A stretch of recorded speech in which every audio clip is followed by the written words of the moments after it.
Okay, this is a criterium, the UNR criterium, campus criterium, part of the collegiate series that we have here, I guess in our district or zone, whatever else it may be. But this is the open division, so this is non-collegiates or collegiate racers with the rest of us. And it's a 1, 2, 3 field, right, Pete? Yep. So you and I are both in this race. Yes, we are. Jonathan Lee speaking here, Coach Jonathan, and Pete Morris is with me here, Team Cliff Bar Racing and TrainerRoad's Pete Morris. And I guess we should probably take a little bit of time to discuss the course. It's a criterium course, but it's a bit different than most crits, right, Pete? Yeah, this one's really cool.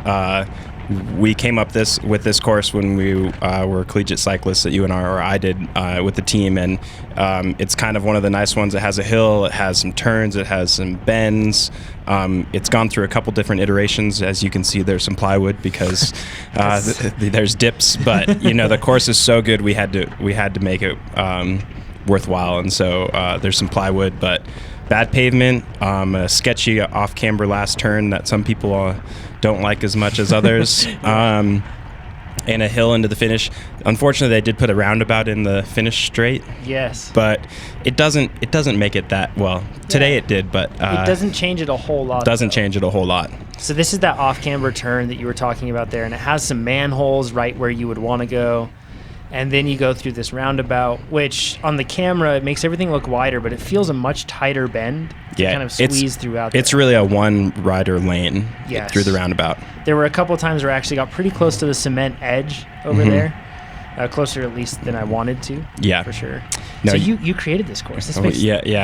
Man, it makes sense now. It's like one of my favorite courses. Yeah, it's really good. And it's got this nice downhill. Pretty long. The corner at the bottom, you can pretty much take it full speed. You never have to brake unless you're attacking into it, and even then, sort of. Yeah, you kind of don't. You can just take a wider line. Yeah. And it's, but it is a turn where a lot of people do brake because, as you can see, we're going pretty fast into it. Granted, there's a headwind through this section on this day. Right now, there's almost a block headwind that we were fighting every time. Yep. So head and crosswind, basically, and then until you got to that start-finish straight, you'd have a tailwind. And then you were almost entirely sheltered on that descent by a gigantic building there. Yeah. So this course is definitely punchy because of the profile. And because of the technicality aspect of those turns down there in the bottom, it makes it punchy as well. Yeah, it really rewards riders who kind of accelerate well and take corners well. And a lot of people ride this course differently. You either are hanging on for dear life or you're trying to smash everybody and pretty much let the course drop, or let the course do the work and see who can hang on. I think I don't know if this will be the episode title, so to speak, but racing the course versus racing the people is kind of what this one comes down to. Yeah. So this is, so I'm in this race, Pete's in this race, Nate started this race, and then we have a number of other players too. So we'll have, you'll see a very tall guy in a Velo Reno kit with a blue jersey. That's Scott Waters. He has extremely explosive power, and he's very good. He would be really good at this sort of course. Yep. So there's him. Dave Christensen. He's used to work here at TrainerRoad, very fast cyclist, and he was back in town for this race. Guys from Mark Pro, Strava. Yep, very fast team. Herbalife, whatever they are now. Sorry. And then we also have Brandon Need, who is one of our product managers, an extremely fast cyclist. We have Aaron Rindy, a local cyclist. Basically, everyone you see up in this pack is fast. Jose is an extremely fast sprinter. You'll see him with the red or the orange helmet and turquoise or like baby blue kit. Basically, everybody you see here is pretty quick. So I'm already at the front, and I'm kind of keeping it hard. And the reason that I'm doing that is because I noticed, at least for me, that I increase my chances of success if I make a race hard. Because of my ability to kind of punch and recover. Well, and especially since you can handle the corners pretty well, the hill is enough that you can do some damage, but it's not enough that like Brandon is going to ride away from us because he climbs so well. So it is one of those ones where if you keep the pressure on, the pressure is what does what starts hurting people. It's not the accelerations. Everybody can kind of cover the acceleration, but the pressure on afterwards is what really hurts people. Oh yeah, absolutely. So let's fast forward here to about probably 12 minutes in, and we're going to get into some more action. Basically, in between now and then, you can look at the full race video if you want, but in between now and then, it's just a lot of trying to keep the pace high and some attacks and counterattacks like the one that you're seeing right now coming from Brandon. So we'll fast forward at that point. All right, we're 12 minutes in. You can see, just to get kind of like an idea of the effort, first of all, I'm on the front again, which may or may not be good. And you can see it's still pretty high pace, but to give you an idea, if you're looking at heart rate there, my threshold's somewhere around 167, depending on the day. You never know with heart rate. Max is somewhere around like 182. You can see that right here at 12 minutes, counter or attacks are already flying. There goes Brandon and Dave, and you're following. And that's kind of the story of the day, is a ton of pretty hard attacks that never really get any distance, and a lot of people being just fresh enough to chase it.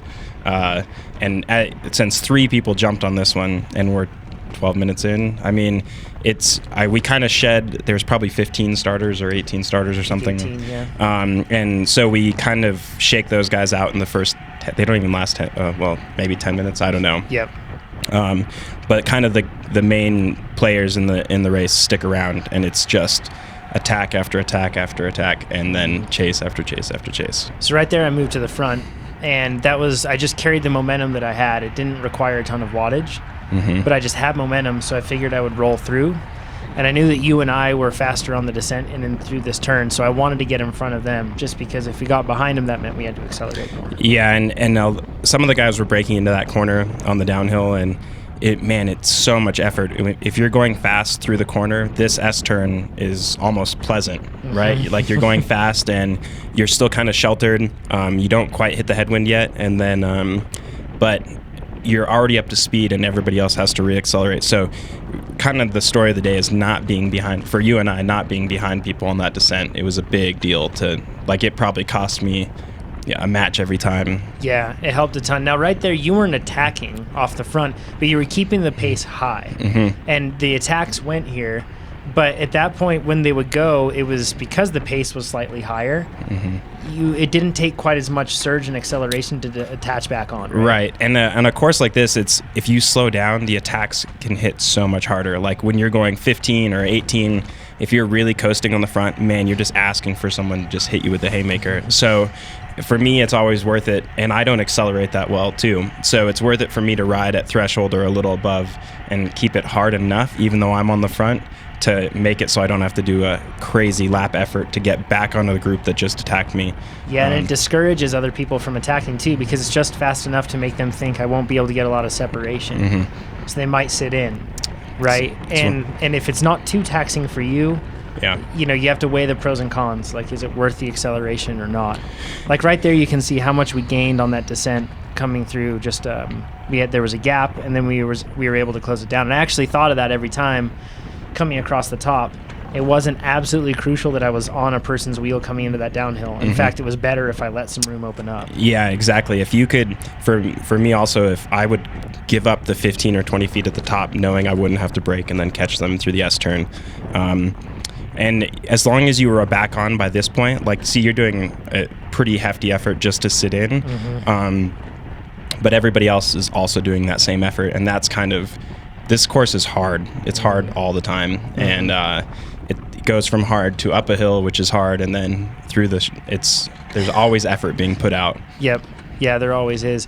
And you'll notice here, especially if you look at the full race video, that I go through like a whole time period where I'm going up that short, steep climb, and I'm absolutely hammering it. And I'm going as hard as I can. And the reason, or not quite as hard as I can, but I'm going very hard. There's more momentum carrying, right across the top into the descent. And look, you're right on my wheel, right? Yeah. Because you want to carry that momentum.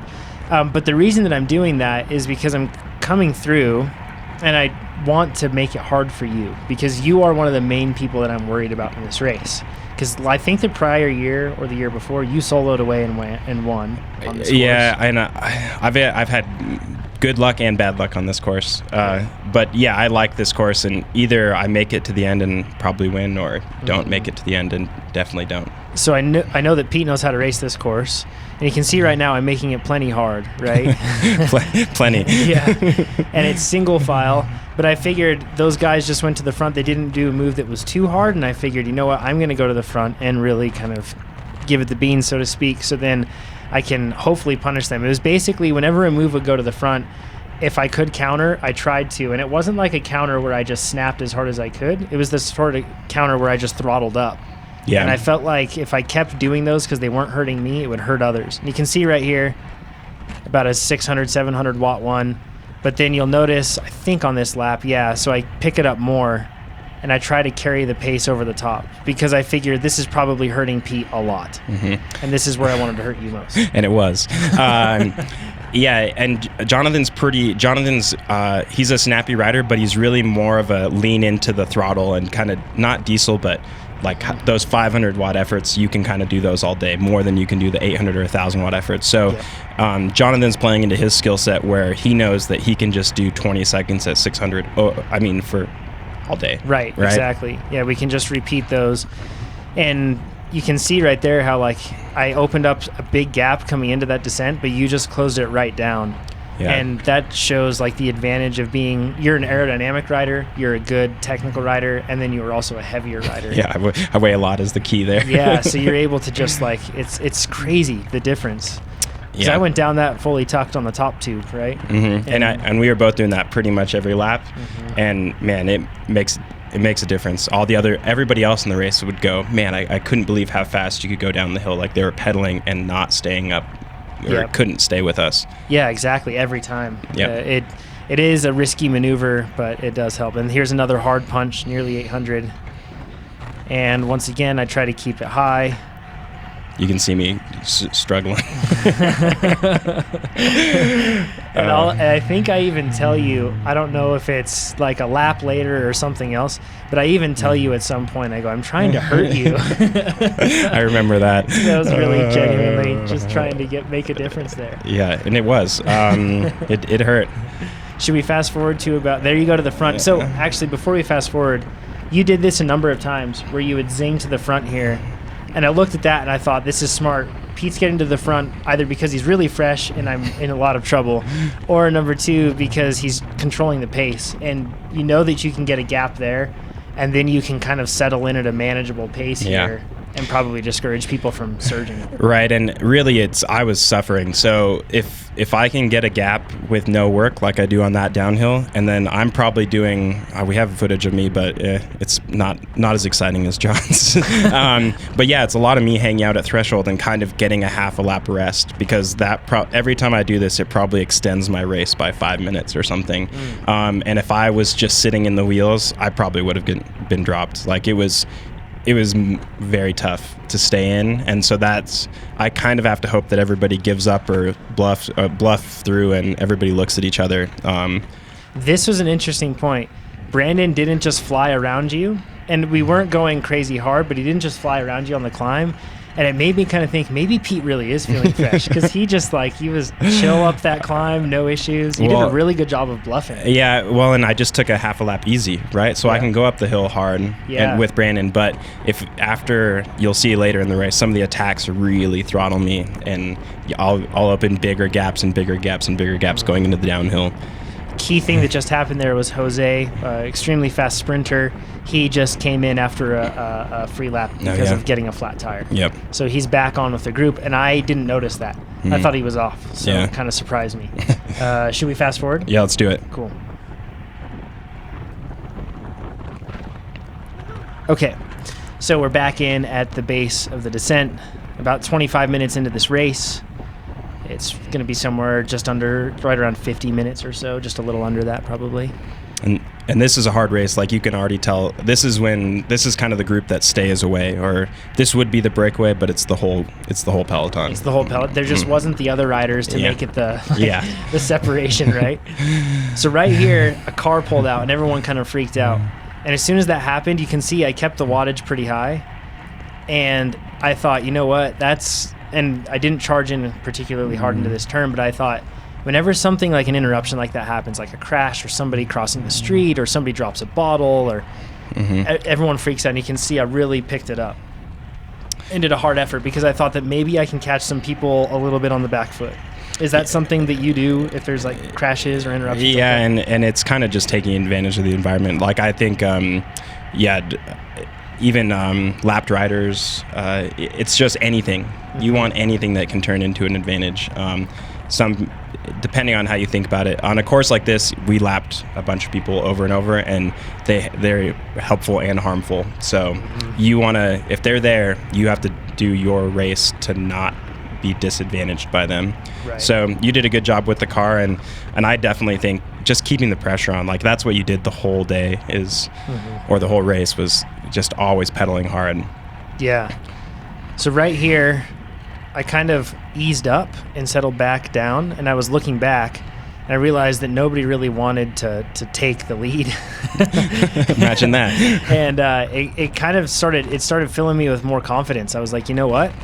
Maybe I should throttle things back up. So I did, because I realized that, if I can, because I dropped down there, my heart rate, I wasn't looking at heart rate, but that gives you an idea of kind of what I was feeling. I felt fine enough, and I was like, okay, well, if they didn't come around, I can make it hard for at least another lap, and it won't feel terrible. Yeah, for me. And it's sort of a dangerous game to play.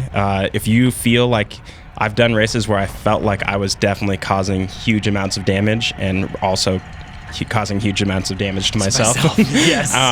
But you did a good job and eased up, and I think with this course with the downhill, you always had a break, so you always had the ability to kind of ramp it up. And there you fly around, and I was like, man, Pete's crazy fresh, or once again he's bluffing really well. And I think that's what you did a good job of. You were paying attention in this race, right? And thinking about other riders, and I kind of took it as like a one-by-one sort of a thing. Like I was trying to pay attention to how things affected certain riders, and then I would try to exploit that. Like, one lap I would just focus on one rider, so to speak, right? Yeah. Like some laps I would push extremely hard through this section and then afterward, and that was to hurt people that weren't descending quite as well or cornering quite as well, or on the steep section. And I feel like there's a difference that racing the race or racing the course or racing people. Yeah. If you can eliminate the course variable, so to speak, and just race people, then that can be a huge help. And this is just course is a good match for me to allow that sort of thing to happen.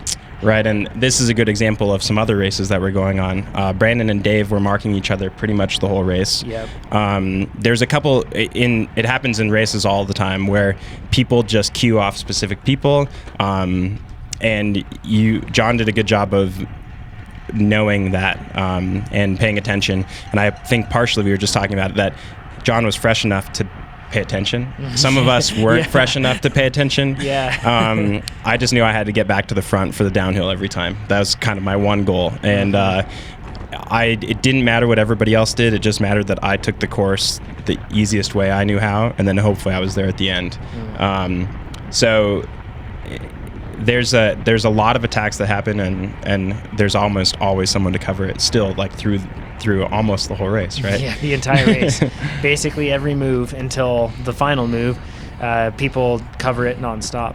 Something with that too is when you're looking at these like different races and you're trying to like keep all of these different people present like this, you start to recognize, like you said, the different motives of different people. And I noticed that, like in this case, I felt like Dave really wanted to beat Brandon, and that kind of became apparent. And then I felt like the guy behind me, Scott, really wanted to beat Jose, and I could kind of see that, right? Yeah.